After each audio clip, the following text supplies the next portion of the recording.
Our wayward children up here lighting off fireworks. No more Roman candles? Go ahead. Are you not shooting them off? Yeah, we're about to. Do you want one?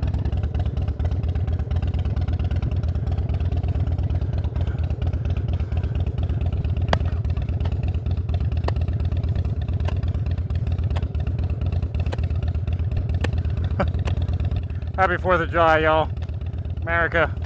Hey! And there was much rejoicing.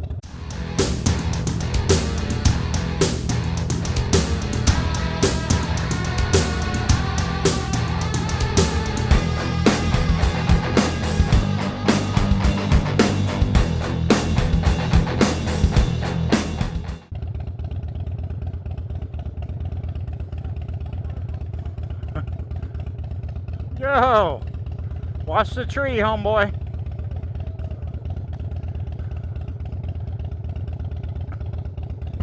Alright, Yogi Clan. Happy 4th of July, y'all. Let me put down the windscreen. There you go. Happy 4th of July, y'all. Hope you all are doing well today. It is a Monday night. I've been messing around. I got one of my 2 oil lines going into my oil tank. It's the vent line, I think, but the darn thing keeps leaking. I can't get it to seat in there properly, and because the line wants to go in at an angle and the tank wants you to go in this way. If this doesn't fix it this time, I'm gonna have to loosen up the tank and lift it up and see if I can get that line in there, because I keep tearing up the little plastic clips trying to get it in. It's really getting frustrating. So right now I'm just rolling up the street to see if this is gonna keep leaking or not. I wanted to put new grips on, so I got my new Bitwell grips. I want to take these grips off, but I'm probably not going to do that until, I don't know, either Thursday or Friday. I might do it Friday, record it Friday, and then put it up either Friday afternoon, put that video up Friday afternoon or Saturday. But when you all watch this, it will be Tuesday, and I am not doing product review Tuesday this week. I'm taking a break from that. Might take a break from product review, safety tip Tuesday. Might take a break from Safety Tip Tuesday and Product Review Thursdays for a little while. Those videos really aren't getting a whole lot of hits. And they're just not generating a whole lot of hits. I think there's really good information. We have a bunch of them out there now. So we're just going to let them sit out there and let them marinate for a little bit and do their thing. If we think of some more ideas, occasionally we may throw a Safety Tip Tuesday or a Product Review Thursday. When I come along a product I really like, I'll record it. But until then, I'm probably going to do away with those 2 things. Try to bring you a little bit more wrenching and some more vlogging. And the thing I wanted to talk to you about today is an experience we had in Ukraine on one of our adoptions. And I want to talk about that because, you know, Independence Day for America is almost here, and this has to deal with Russia invading Ukraine. Yes, in 2014, if you remember the news in Kiev, or Kyiv as they call it, which is pretty much like the equivalent of our Washington, D.C. It is their capital. Kyiv is their capital. Well, they had this event going on. It was a revolution. They were calling it Maidan. And, you know, during the day, it was somewhat peaceful down in the streets, peaceful protesting, but at night, you know, they're throwing Molotov cocktails, lighting vehicles on fire, throwing bricks, throwing rocks, getting really aggressive, and 100-some people died during that. Well, right after that happened, Putin in Russia decided, you know what, I want Crimea back. And probably 5 of our adoptions of the 8 from Ukraine, the kids came from Crimea. Matter of fact, one of the boys we brought home was one of the last kids who made it out of Crimea before Russia invaded and seized and took back Crimea from Ukraine. Which, if you don't know where Crimea is, you have Turkey down here, you have the Black Sea, you have this little peninsula of Crimea, and then you have Ukraine right above it. And the thing about Crimea is it's kind of like a tourist spot for a lot of Ukrainians and Russians. So because it's a touristy spot, because, you know, on 3 sides of the peninsula it's surrounded by ocean. surrounded by the Black Sea. It's a very popular tourist destination. I guess Putin just wanted it back. So, long story short, let's get to the point, Yogi. We were heading out to court in a town called Kerch. 2014. The Olympics are currently going on in Sochi. It's like February, I think. And it's cold as you know what. It's snowing. It's a blizzard. We have court out in this little town called Kerch, which is right up against the ocean. So if you put your back to the courthouse door and look across the little, it's almost like a strait that goes through there.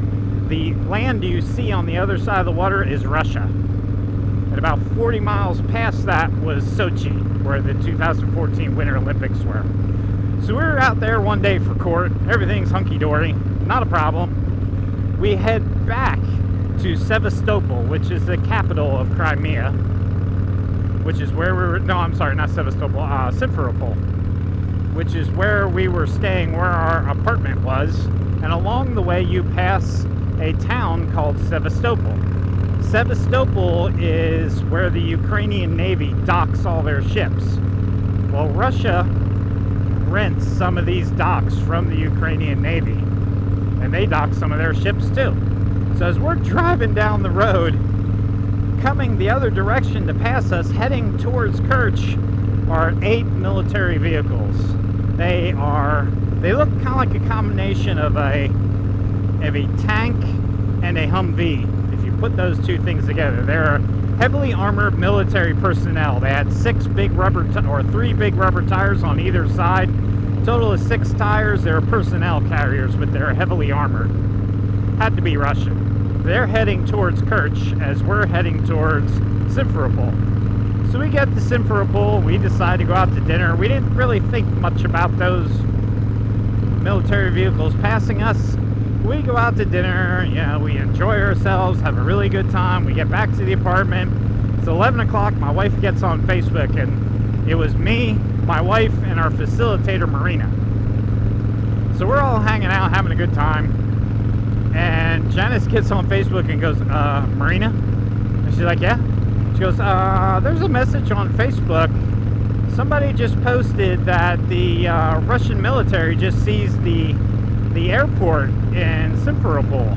And the deal was Janice and I were supposed to fly back the next day. So what that means is we were supposed to go to that airport, catch a plane from there to Kiev, and then from Kiev to Germany, and then Germany to America. And she's like, yeah, the post says that they captured the train, or they have stopped all trains going in and out, and they have captured and closed down the airport. She's like, it doesn't look like we're going to be able to get out of town tomorrow morning at 7 o'clock. And she's like, what? So then she starts, picks up her phone and starts making calls, because she, her hometown is Kyiv.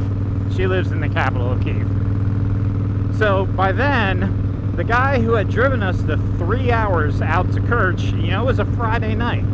He had driven us 3 hours to Kerch, came back 3 hours. I paid him his money for being our driver and driving us, Well, by now it's Friday night, and he's got a pocket full of cash, and, he's tipping it back. So midnight comes, and we figured, man, this we're screwed. So she calls him, is like, we need to drive from here to Kyiv, because they need to get on a plane, and I need to get home. Let me check the oil. Let me check this oil line quick, see what it's doing. All right, no leaks, keep going.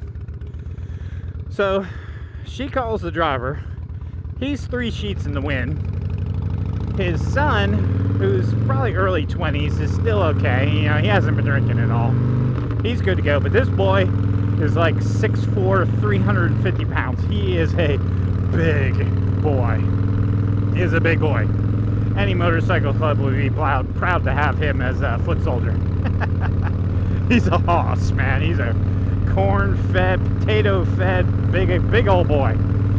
So the driver's like, well, I know how to get there. I know the roads to get there. We'll just have him drive. So they come over and pick us up about 12:30. And mind you, the car that we're in is a Russian-made car. It's a Skoda. what a Skoda is, S-K-O-D-A, Skoda. What a Skoda is basically is a Volkswagen Jetta that's been rebranded to a Russian name. So the drunk father is in the passenger seat. The potato-fed monster is driving.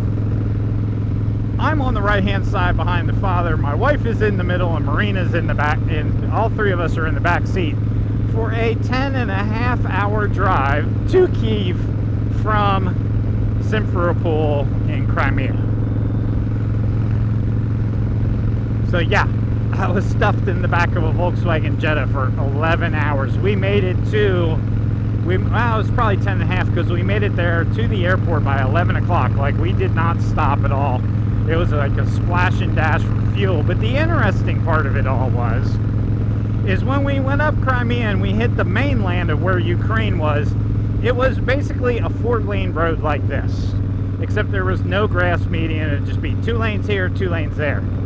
They had taken piles of trash and tires and any kind of debris that they could find, and they piled it up on the road about 10 feet tall so you couldn't see over it. And then on the lanes they had barrels with wood in them burning fire, and they had 1 lane open. So anything coming this way was getting stopped and searched, and anything going that way was getting stopped and searched. So naturally we got stopped, we got searched. So Marina turns and looks at Janice and I and goes, "Don't say anything, I'll talk. Give me your passports." So, you know, the old man in front of me, he's hammered. Haas driving, you know, she told him, "Just don't say anything, I'll handle this." So Marina rolls down the window, hands all 5 of our passports, because they all have passports too, out the window. The dude is speaking Russian now. They're all dressed. There's probably about 15 soldiers there, and about 8 German shepherds. And the soldiers themselves, military style boots, full camo. They have black stocking, like toboggan caps on, like a ski cap, and they're wearing black flak jackets or black armor-proof vests, whatever you want to call them. Sorry, I'm not a military guy. And none of their camo uniforms have any kind of identifying patches, so you don't know if they are like Ukrainian loyalists or Russian army.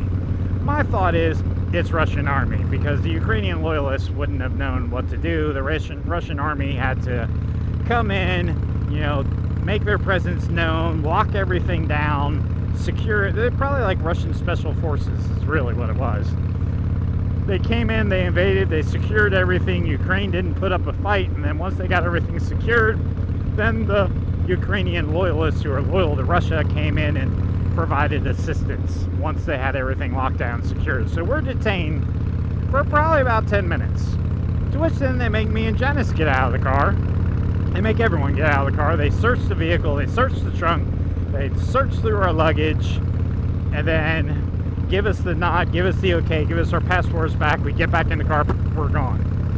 But we're all in the back of the car going, holy crap, do you want to talk about like a James Bond experience? Bro, that was a James Bond experience. It was like straight up, straight out of the movies. It was crazy.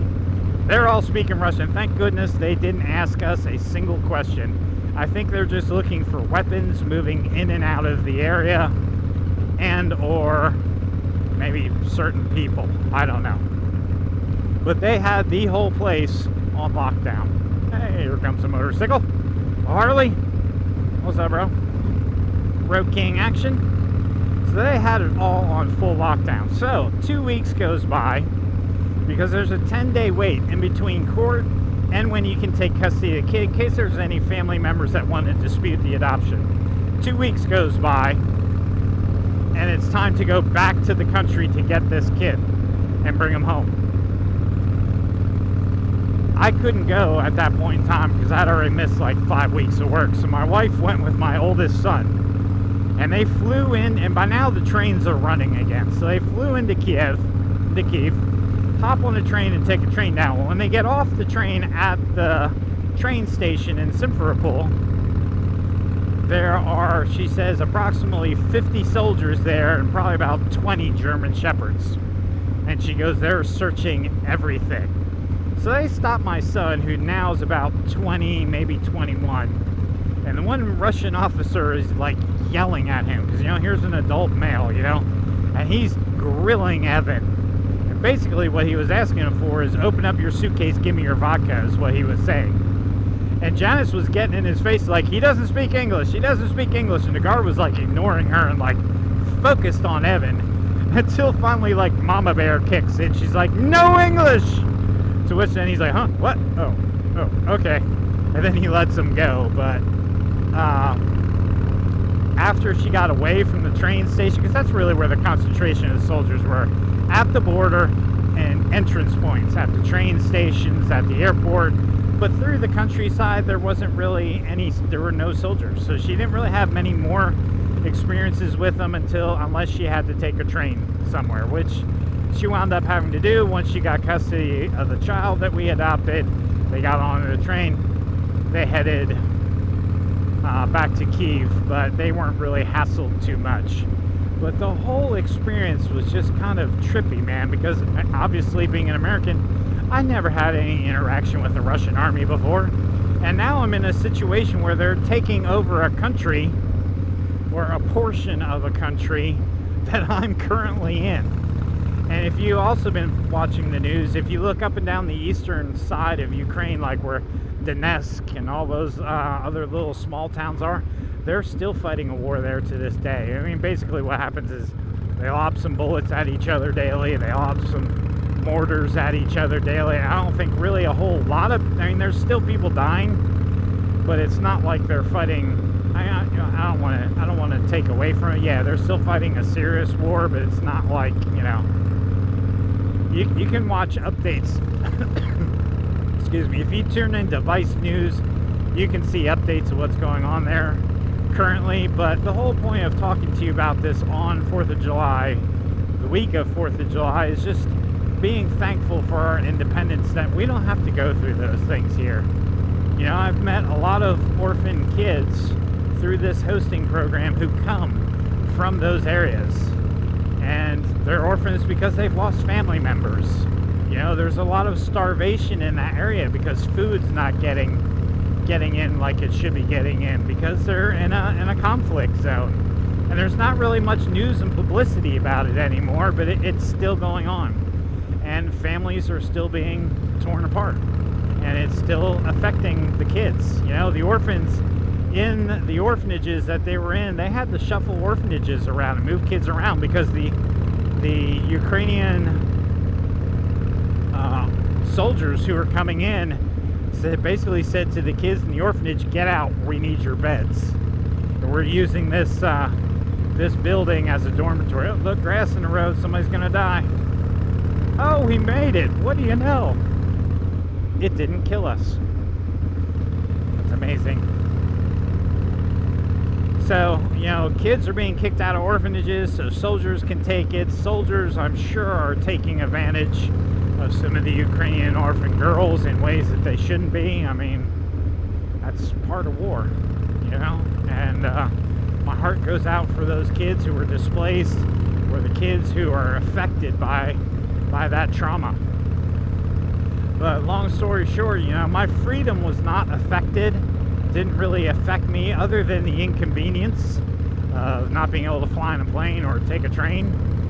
But still, it just brought it to home for me of how lucky we are to live in the country that we live in, to have the freedoms that we have, and to be blessed by all those men who have fought and died so that we could have those freedoms, so that we could have those blessings. So thank you to all who have served. Thank you all who have put their lives on the line to keep us free, to give us liberty. Because I know it's not something that's easy to do. When you got to put your life on the line, or when you feel threatened by those who are trying to do you harm, even kill. We've been involved in a conflict in the Middle East for quite some time now. And yeah, we've pulled out most of the troops, but we still have men there. Training soldiers, training other armies so that they can stand on their 2 feet, but we still have people in harm's way. And there's still hot spots around this world that we send soldiers to. daily, weekly, monthly, yearly, that are willing to put their lives on the line so that, not necessarily that we here in America have freedom, but the people in those countries have freedom to live from tyranny and the things that they're subjected to. So God bless America. Slava Ukraine. My heart goes out for the people there. The people who are still in Crimea, who are not loyal to Putin. My heart goes out to you if you're not able to get out of that situation. For my kids who we've adopted, who still have families that live in that part of the country, my heart goes out to you. I hope your families are safe and well. And may all of my subscribers here be safe this weekend as we celebrate this holiday and we celebrate these freedoms. And I'm going back home now to watch kids fire off more illegal Roman candles. Hopefully they haven't set a tree on fire. Hopefully all the trees are still standing when I get home and not burned up like a match, because it is very dry here. And it's starting to get dark and I'm on a road where there are a lot of deer. So everything seems to be working well with Miss Piggy. I don't see any oil leaks, so stand by. If that's the case, Friday we're going to put some new grips on. I'm also going to get this missing bolt right here. And that'll probably be one of the next videos I bring you, is the missing grip. And then hopefully this weekend we're going to dive into the Vulcan. I'd like to try to see if I can come close to getting the engine out. So stay tuned for some more vlogs. Stay tuned for some more wrenching. Please remember to like, subscribe, share, and hit the notification bell so you can be aware when new content's coming. So thank you, Yogi Clan. Have a wonderful day. Have a wonderful 4th. Love you all. Be blessed. Peace.